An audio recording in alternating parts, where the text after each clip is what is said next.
Olá, retornamos depois desse breve intervalo para a continuidade da entrevista com o professor Fábio Cáceres, que hoje trata da questão dos juros e da sua abusividade. Doutor Fábio, questão que é importante. Muitas pessoas financiam veículos, financiam imóveis, achando que é um financiamento de leasing, o outro não sabe que é financiamento com alienação fiduciária. Existe uma diferença entre um e outro? Qual seria, basicamente, antes de buscarmos o caminho para o consumidor se defender desses abusos? Doutor Clóvis, existe sim. Mas antes eu quero esclarecer para o nosso público, são tantas súmulas, são tantas orientações, que, a bem da verdade, eu só adiantei um número aí para vocês, porque eu me referia às novas súmulas, né? E, na verdade, a súmula, o número dela é 539 e 541, professor Clóvis, né? Eu acho que, salvo engano, eu devo ter falado 739, 539. Então, vamos substituir o 7 por 5, que são as súmulas novas, 539, 541, que falam aí de matéria bancária lá do STJ. E respondendo a dúvida do professor Clóvis, que é uma dúvida de todos, né, daqueles que nos assistem, muito bem, o financiamento, que é a alienação fiduciária, é diferente do leasing, que é conhecido como arrendamento mercantil. Por quê? Porque na alienação fiduciária, nós sabemos que o banco comercializa o dinheiro. Ou seja, o banco vai lá e concede ao consumidor um crédito de 30, 40 mil reais para que o consumidor possa adquirir um veículo.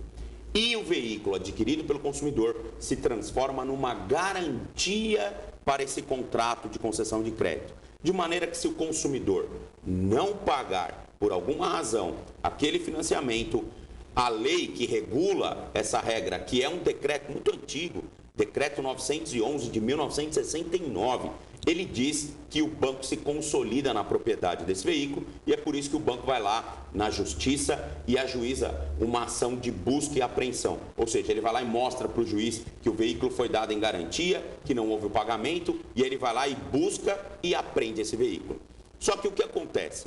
Quando o banco ia buscar e apreender esse veículo, se não localizado, o banco pedia para o juiz converter essa ação de busca e apreensão numa ação de depósito. E aí fazia-se uma nova visita ao consumidor, agora com uma ação de depósito. Se o bem não fosse localizado, o banco pedia para que o juiz declarasse a esse consumidor um depositário infiel. E aí, então, o consumidor poderia ser preso, doutor Clóvis, olha só. Mas, felizmente, o Supremo Tribunal Federal, ele consolidou no âmbito do direito brasileiro a impossibilidade de prisão civil, ou seja, de prisão em decorrência de dívida por conta da condição de infiel depositário. Ou seja, não pode mais prender consumidores no Brasil por não entregarem os veículos às instituições financeiras por serem considerados infiéis depositários. Isso, aliás, está previsto numa súmula também vinculante, que é a súmula de número 25 do Supremo Tribunal Federal, professor Clóvis. Isso. E o leasing, o que é o leasing, chamado de arrendamento mercantil? Na verdade, o leasing, ele se parece muito com o aluguel. Então, quando o consumidor opta pelo leasing, o banco compra o veículo, deixa o consumidor usando este veículo e o consumidor paga mensalmente para o banco uma taxa que é chamada de contraprestação, que é como se fosse um aluguel. Isso, que é como se fosse um aluguel. E detalhe, se o consumidor, ao final desse contrato, se for ao agrado dele comprar o veículo, ele pode ficar com o bem. E aí ele paga aquilo que nós chamamos de valor residual garantido, que é o VRG. Em regra, os bancos já até colocam o VRG nas parcelas para que ao final do contrato o consumidor já tenha pago todo o VRG e aí, se ele optar pela compra, fica tudo mais fácil, porque ele já pagou o VRG.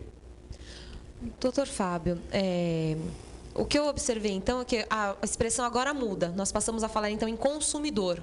Então, nós falamos até então em legislações dentro da Constituição, em tribunais superiores, e agora falamos, então, em Código de Defesa do Consumidor.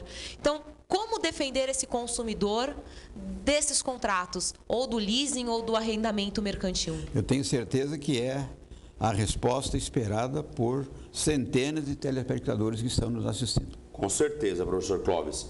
Olha só, inegavelmente há uma relação de consumo entre o banco e aquele que obtém o crédito. Salvo raras exceções, o fato é que, na grande maioria das vezes, a situação é albergada, ou seja, ela é contemplada por uma relação de consumo. E o Código de Defesa do Consumidor não deixa dúvida no seu artigo 6º, inciso 5º.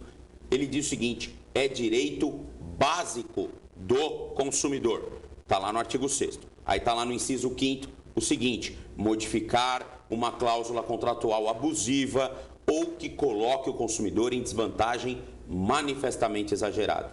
E também o próprio Código de Defesa do Consumidor, no artigo 51, inciso 4º, diz que é nula de pleno direito a cláusula iníqua, a cláusula que atente contra a boa-fé, a cláusula abusiva.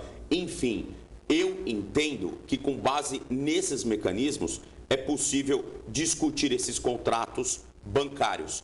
Mas, novamente, eu digo que a necessidade de se procurar um profissional habilitado é de grande valia. Por quê? Porque só o Código de Defesa do Consumidor não basta.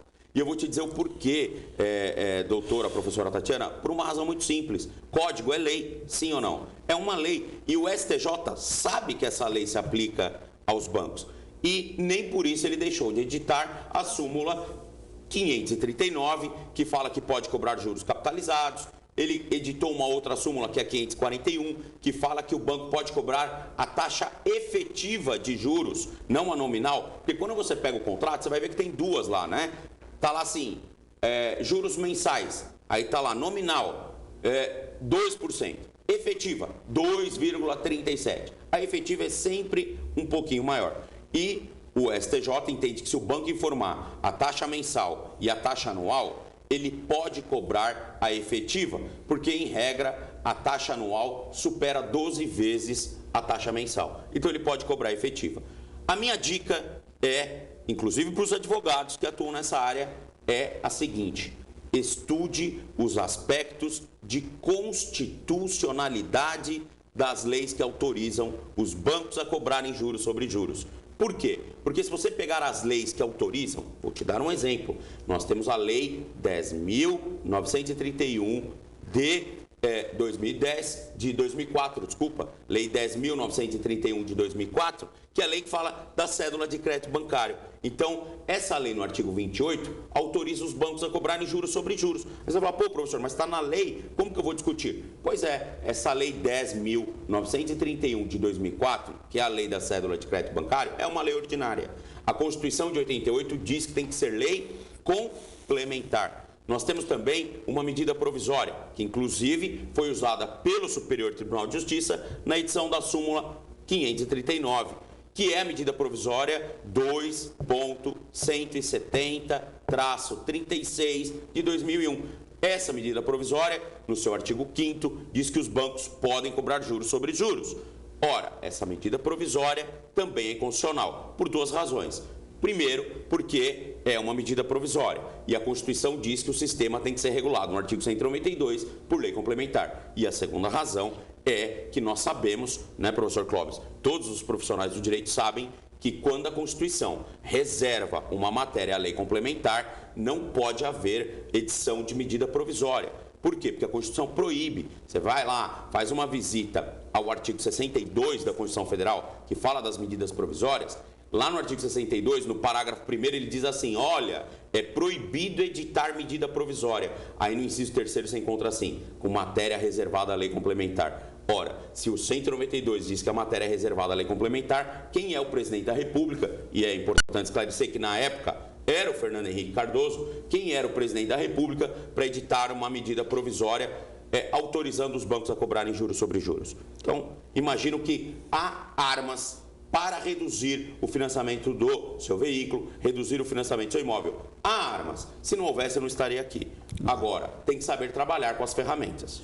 Na verdade, eu acho que é uma área que tem tanta confusão em matéria legislativa que o sujeito tem que ser um verdadeiro guerreiro para poder enfrentar uma situação dessa. Né? Falou tudo, professor. Eu fui advogado de banco, advogado do Banco do Brasil durante muitos anos. O senhor era do lado do mal? Eu me sentia, às vezes, envergonhado daquilo que eu tinha que escrever na defesa do meu patrão. Certo? Sinceramente, isso é tão verdade, e isso é uma confidência que eu estou fazendo. Eu tinha 27 anos de banco. Eu peguei um PDV e saí fora do banco quando faltavam 3 anos para me aposentar. Porque realmente eu me sentia mal falando coisas que eu não acreditava. É complicado. E advogado tem que acreditar um pouquinho naquilo que ele fala, porque senão fica difícil, não é mesmo? É verdade. Agora, nessa história toda, o advogado também tem que entender um pouquinho de matemática financeira. Tem que entender um pouquinho de economia. Porque qual é o milagre que a gente vê, doutor Cáceres?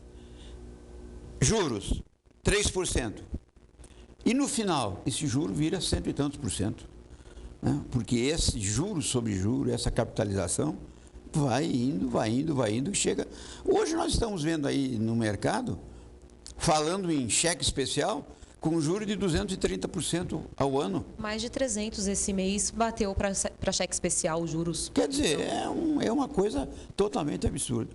E uma ação dessas que você falou, resolve rápido ou demora muito tempo?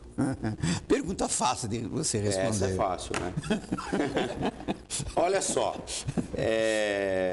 bem tranquila essa pergunta. Né? Essa foi pergunta. Essa foi bem tranquila. Vejam, doutores, é o seguinte, o que acontece?